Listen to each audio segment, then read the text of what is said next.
Halo, selamat malam. Mudah-mudahan sore masuk ya. Halo, selamat malam. Malam, Pak. Yuk, thank you. Malam, Pak. Selamat malam. Oke, kita mulai dengan share screen. Ya, bisa dilihat menu kita banyak sekali. Menu kita banyak sekali dan mungkin saya akan cerita aja apa yang terjadi sebenarnya. Sebenarnya ini adalah mata kuliah. Ini adalah sebab di mana kita juga banyak sekali kembali mengulang apa yang sudah kita juga obrolin kemarin. Biasa kalau misalkan kita mata kuliah pasti ada repetisi tertentu sehingga kita makin lama makin mengerti dengan apa yang kita buat. Oke, kita mulai aja dengan requirement engineering. Kita mulai membahas sedikit mengenai pembuatan sistem ya. Di sini kita kan HCI ya. Kita awali lagi gitu. Mungkin kalian sudah juga pernah dengar di mana ini adalah requirement engineering itu bagaimana cara kita untuk mendapatkan data dari user. Seperti itu. Ya, kebutuhan dari user. Kalau ini tidak terjadi, itu akan terjadi inconsistent, incomplete, ataupun incorrectness dari kondisi itu. Oke. Kita akan berhubungan dengan elicitation, specification, dan validation and verification ya di sini. Itu disebut dengan the three dimension of requirement engineering. Oke. Pertama, user ketika dia menginginkan sesuatu dari seorang developer, dia akan memulai dari elicitation. Tugasnya di sini adalah memahami bagaimana user itu meminta sesuatu, ya. Jadi user akan memberikan kebutuhan dia, apa yang dia inginkan kepada elicitation. Oke. Kemudian elicitation berhubungan dengan pihak kedua, yaitu yang bernama specification. Elicitation dan specification itu akan ngobrol nih. Elicitation akan memberikan pengetahuannya yang dia dapat dari user kepada specification. Kemudian specification akan memberikan kembali permintaan pengetahuannya. Akan memberikan permintaan pengetahuan apabila elicitation kurang bisa menjelaskan sih gitu. Jadi ini akan kondisi hubungan timbal balik hingga specification bisa memberikan spesifikasi requirement kepada user kembali. Oke. Jadi user memberikan harapannya pada elicitation, elicitation memberikan transfer ilmunya dia kepada specification, specification memberikan spesifikasi kepada pengguna. Misalkan pengguna kurang setuju ataupun itu akan berulang lagi. Kalau misalkan specification itu kurang mendapatkan data, dia minta lagi ke elicitation. Seperti itu segitiga pertama. Oke. Selain specification dan elicitation juga ada pihak ketiga namanya validation and verification. Oke. Dari specification itu memberikan modelnya, memberikan rancangannya berdasarkan pengetahuan tadi diubah menjadi spesifikasi dan ditransfer berupa model kepada validation and verification. Dari validation and verification itu akan mengembalikan hasil validasi kepada specification.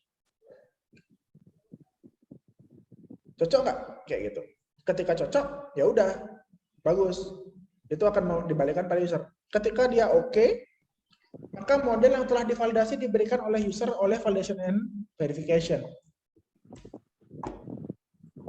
Kemudian user akan memberikan feedback kepada validation ketika dia kurang sesuai gitu. Jadi feedbacknya.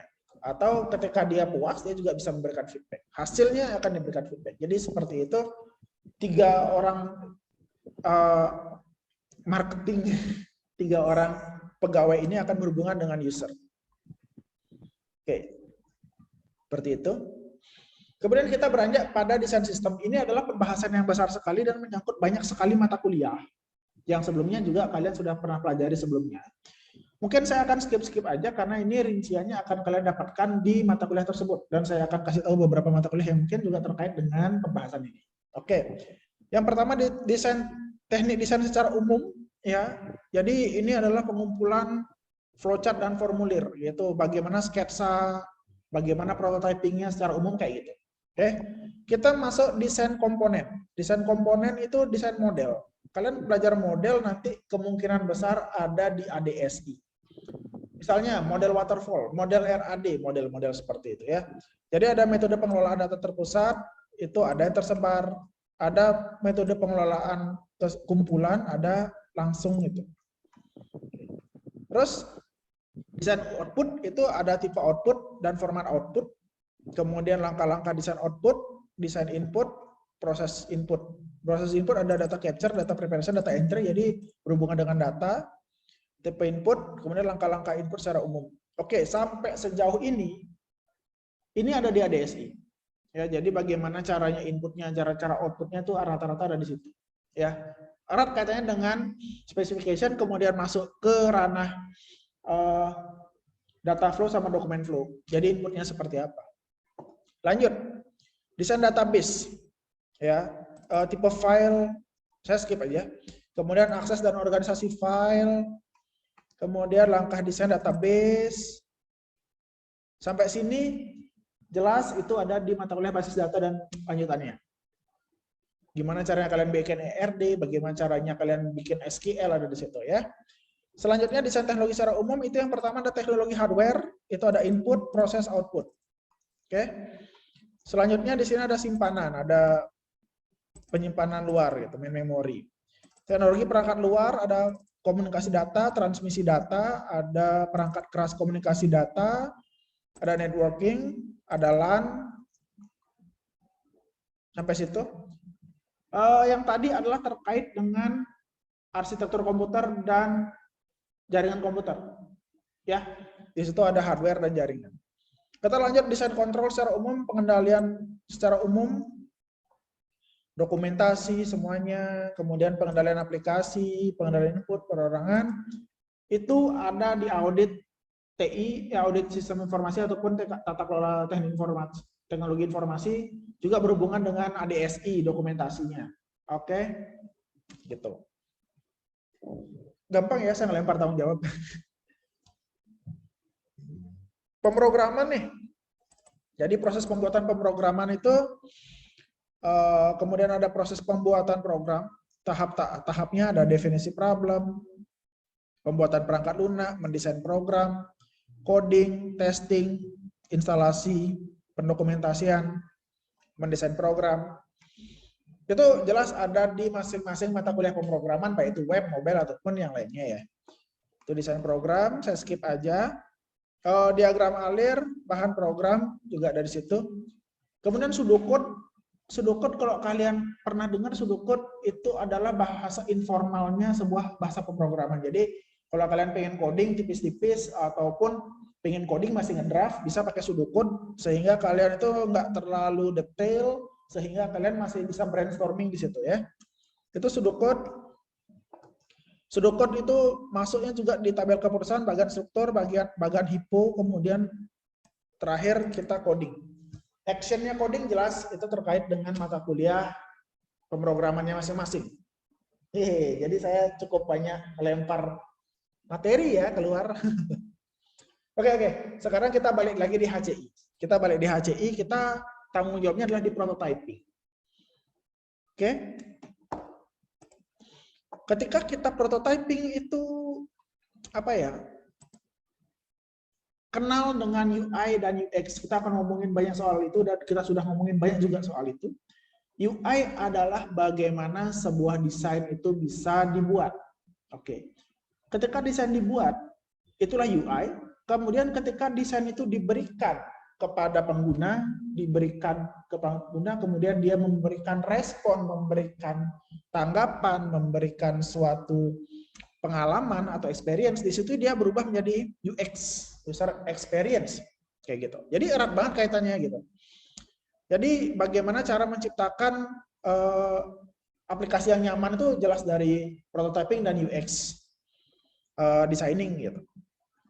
Oke. Untuk dapat kita bikin UX, itu cara yang pertama adalah understanding, memahami apa yang sebenarnya terjadi di lapangan. Kemudian kita harus research. Pesaing bikin apa sih?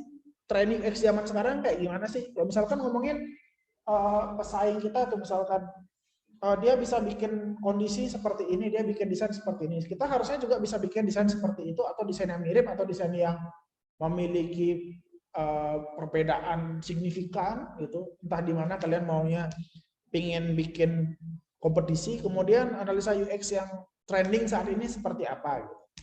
Jadi mungkin trending desainnya tahun 10 tahun yang lalu sama sekarang itu udah jelas-jelas beda ya gitu. Facebook itu masih kotak-kotak banget, sekarang sudah agak lebih lembut. Rasanya sudah tidak ada sudut yang tajam-tajam lagi seperti dulu gitu. Peningkatan UX jelas membuat kondisi codingan akan jauh lebih bagus, lebih enak dirasakan. Jadi itu juga perlu ya dilihat apa yang sedang terjadi sekarang gitu, supaya kita nggak jadul-jadul amat desain kita kayak gitu. Selanjutnya setelah itu kita akan bikin sketsa, kemudian bikin desain dan implementasi dari desain. Kalau misalkan web ada front end itu panjang ya ceritanya. Coba kalian kalau misalkan pernah kalian ke digital printing nih, gitu. Misalkan bapak kalian pengen nyuruhin kalian bikin poster untuk dagang ayam goreng lah, gampangnya gitu ya. Contohnya kayak gitu, kepikiran saya kayak gitu. Jadi misalkan orang tua gitu atau om tante gitu ngasih kalian adalah sebuah kertas ya, sebuah kertasnya tulisan menjual ayam goreng, gambar ayamnya gitu. Habis itu tulisannya kontak bapak si A gitu. Oke. Itu adalah sketch. Kemudian sketch ini akan diimplementasikan oleh desainer atau oleh kalian ataupun tukang digital printing itu ke dalam sebuah apa namanya? Anggaplah Photoshop lah atau Corel Draw atau Illustrator atau alat. Sehingga dia bisa membuat prototyping. Prototyping dilihat sama kita, Pak, gimana Pak? Oh, oke Pak, coba dicetak deh. Nah, kemudian ketika desain ini diimplementation, kemudian ini jadi spanduk dagang ayam goreng, nah di situ adalah proses implementasinya. Kemudian lanjut ke evaluate gitu. Wah, keren nih, bagus, bungkus gitu. Atau enggak, Pak, kayaknya tulisannya jangan merah deh, agak sakit mata nih baca nih gitu. Atau jadiin hijau deh, Pak, atau jadiin biru deh, biru gitu. Jadi di situ ada proses evaluate. Jadi proses evaluate bisa masuk lagi ke ranah awal, itu understanding. Jadi atau fatal banget nih, oh bagus Pak, bagus, sudah gitu kan deh, itu bawa pulang, bapak kalian mikir, kok jelek ya gitu. Balik lagi ke understanding, balik lagi ke research, sketsa ulang lagi kayak gitu. Jadi proses UX seperti itu secara general. Terus prototyping itu penting gitu. Misalkan ketika kita membuat suatu produk, kita minta penggalian dana misalnya, ataupun kita ingin menggait investor, mau nyari konsumen, kita biasanya ada prototyping.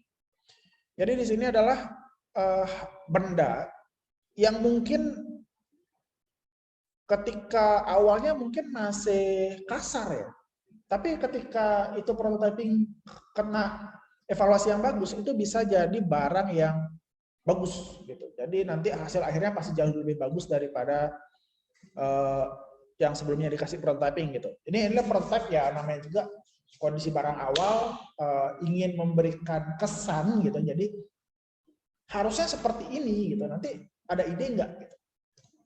Pak, saya punya prototyping desain case kacamata Pak, kayak gini. Perlu dibuat bulat, agak lekuk deh kayak gimana gitu. Jadi supaya enak digenggam kayak gitu. Jadi prototypingnya akan terus berubah dari kondisi yang sebelumnya kayak gitu. Terus untuk membuat prototyping itu standar. Pertama pengumpulan kebutuhan, membangun prototyping, evaluasi, coding. Kalau misalkan ini sistem, menguji sistem, evaluasi sistem dan menggunakannya. Kalau misalkan bisa dilihat kalian di sini di layar, itu ada prototyping sederhana, masih dalam tahap sketch yang tadi, ya, masih tulisan gambar-gambar gini doang nih. Gitu. Terus, nah, ketika sketchnya itu dapat diimplementasikan dengan baik, itu bisa jadi kayak gini dia, bentuknya kayak ini hasil desain ya. Jadi ini ada titik-titik gitu, ada gimana? Ini belum bisa diklik sih, gitu, tapi udah jadi desain gitu. Setelah ini baru diimplementasikan di coding. Oke. Apa sih yang dipakai untuk bikin-bikin seperti ini? Nah, ini ada beberapa tools UI yang bisa kalian pilih nanti ketika kalian nanti designing. Yang pertama saya pakai Mockflow. Jadi saya pakai Mockflow, ini saya pakainya ini bentuknya kayak ini. Ini simpel banget. kotak-kotak biasa aja, tapi nyaman banget dilihat. Ini Mockflow namanya. Kemudian yang kedua ada Balsamiq. Ada Balsamiq, bentuknya kayak gini, ya. Bentuk kayak gini Balsamiq. Saya belum pernah nyoba. Ini di Windows kayaknya atau online ya, saya lupa. Kemudian ada Axure, nggak pernah coba. Kemudian ada Adobe Com, kayak seperti ini. Ada Sketch, udah mulai berwarna ya. Kemudian ada InVision Studio, ini biasanya kayaknya content creation. Kemudian ada Figma. Figma lagi ngetren banget di TikTok. Saya sering banget lihat orang-orang sudah mendesain Figma karena kalau nggak salah itu sudah ada yang bisa animasi. Misalkan kalau kalian bikin prototyping gitu, log gitu, misalnya udah ada animasi log, jadi berubah warna atau berubah ukuran atau berubah font seperti apa udah bisa. Jadi kayak apa ya, benar-benar mockup yang bisa bergerak secara animatif lah gitu Figma. Adobe XD juga, kemudian Illustrator. Ya kalau misalkan di atas tuh mungkin yang untuk desain-desain software yang ada interaksi berupa action gitu. Kalau di sini Illustrator jelas ini untuk desain berupa cetakan gitu. Misalkan kayak tadi mau bikin stiker ayam goreng lah gitu ya, jelas bikin di sini, nggak di, kemungkinan besar nggak di Figma ataupun di Mockflow gitu. Jadi udah kelihatan banget gitu. Ini origami nih. Tuh. Itu contoh-contoh tools ya. Oke, selanjutnya kita akan bergerak ke arah usability testing. Usability testing itu pengertiannya adalah bagaimana kita untuk mengevaluasi UX dengan tujuannya untuk dapat digunakan dengan mudah oleh pengguna. Jadi harapan kita punya sistem gampang digunakan gitu. Sehingga UX-nya nyaman gitu. Jadi aspek pentingnya kayak gitu. Kalau misalkan kita mengabaikan UX ya biasanya netizen kita akan komentar di Play Store itu dengan barbar. Jadi menghindari hal itu kita perlu banget namanya usability testing.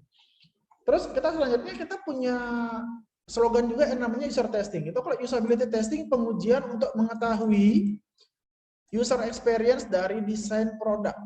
Ya, ini bisa web ataupun software ataupun apps gitu. User experience dari desain produk. Ya, kalau user testing adalah mengetahui desain produk sudah sesuai dengan kebutuhan pengguna belum. Gitu.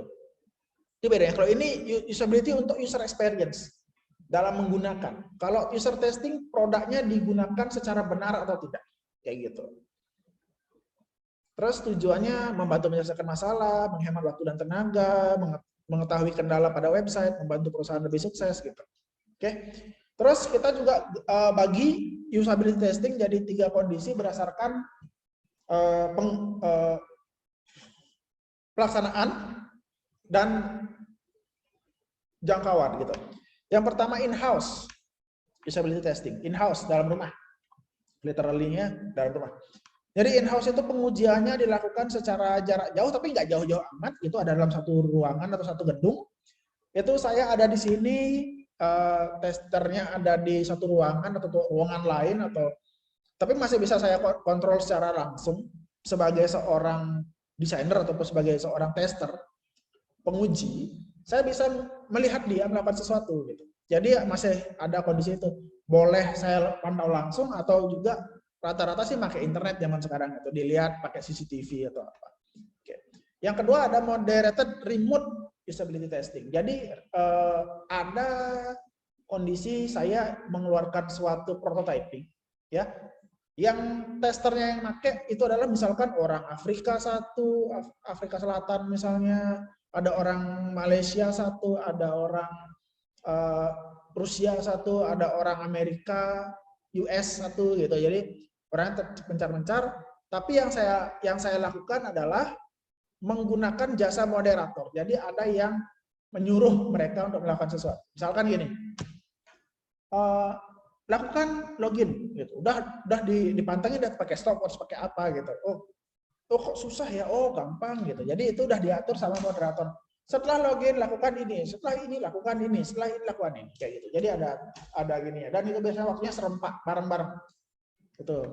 Itu pentingnya untuk mengetahui orang itu secara langsung kayak gimana. Mirip dengan in-house cuma jarak jauh gitu.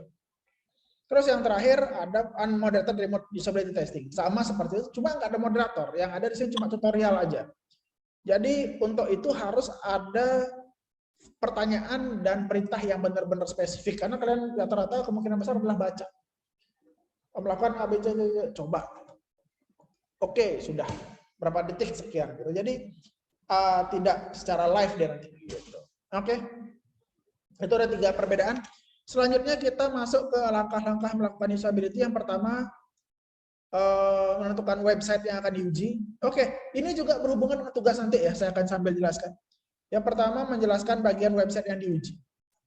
Yang kedua, rancang tugas yang ingin diuji, menyiapkan prototypingnya seperti apa, parameter keberhasilan. Diuji itu adalah efektivitas, efisiensi, dan kepuasan. Kemudian skenario pengujian, kemudian partisipannya siapa yang akan ikut diuji, kemudian memulai tahap pengujian. Oke, hasil akhirnya adalah hasil data pengujiannya kayak gimana? Itu biasanya disampaikan juga, ya, kayak gitu. Habis.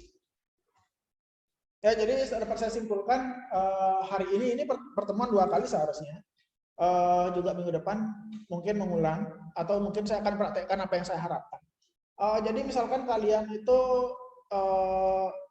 pengen starting to software engineering, kalian mulai dari requirement engineering-nya.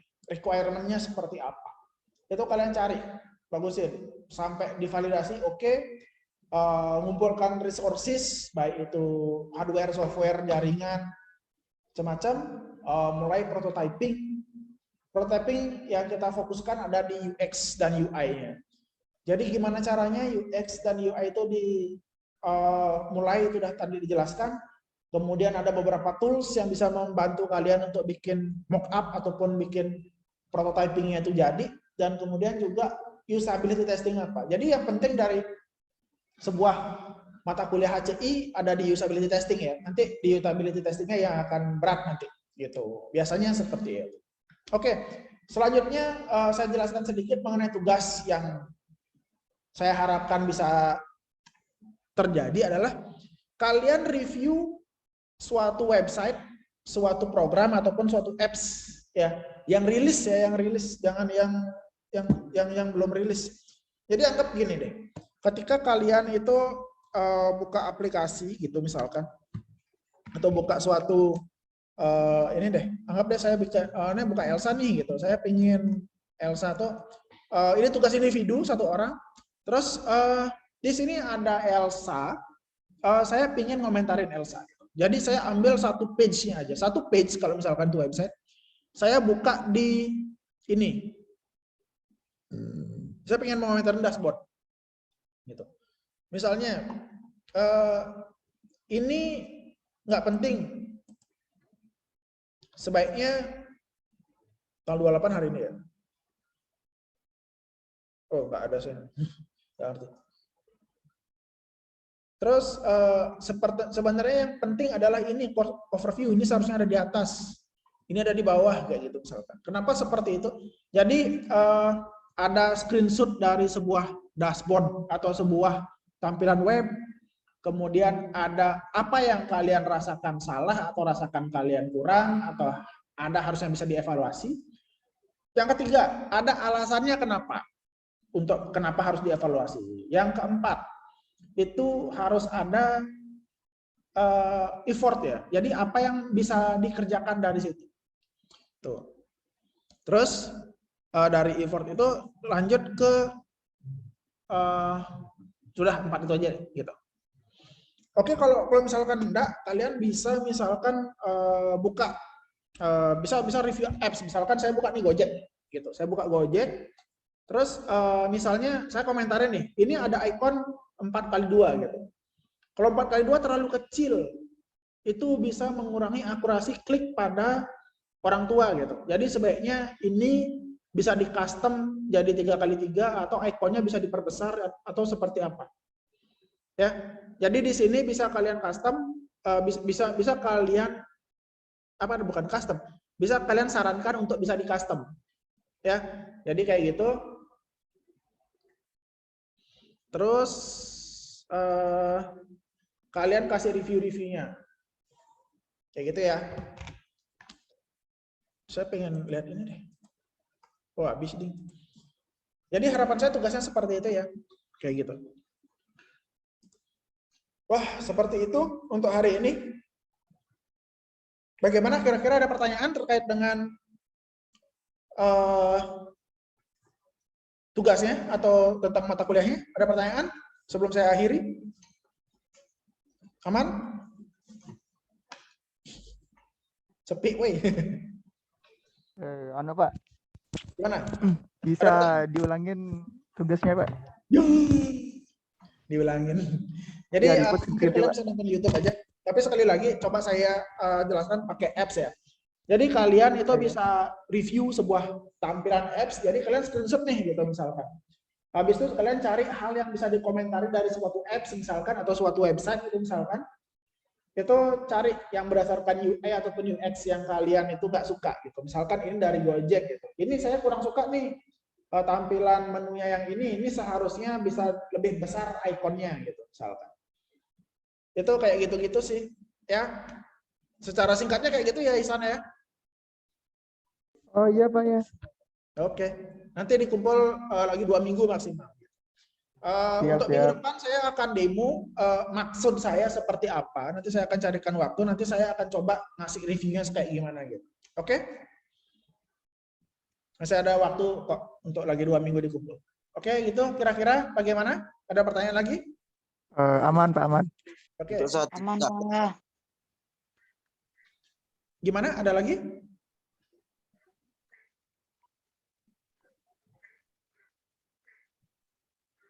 Sudah? Sudah, Pak. Oke. Sudah Pak. Oke, itu saja untuk pertemuan kali ini. Terima kasih sudah hadir. Saya izinkan untuk live. Selamat malam. Terima kasih. Sampai jumpa. Terima kasih Pak. Selamat malam. Terima kasih, Pak. Ya malam Pak. Ya, selamat malam.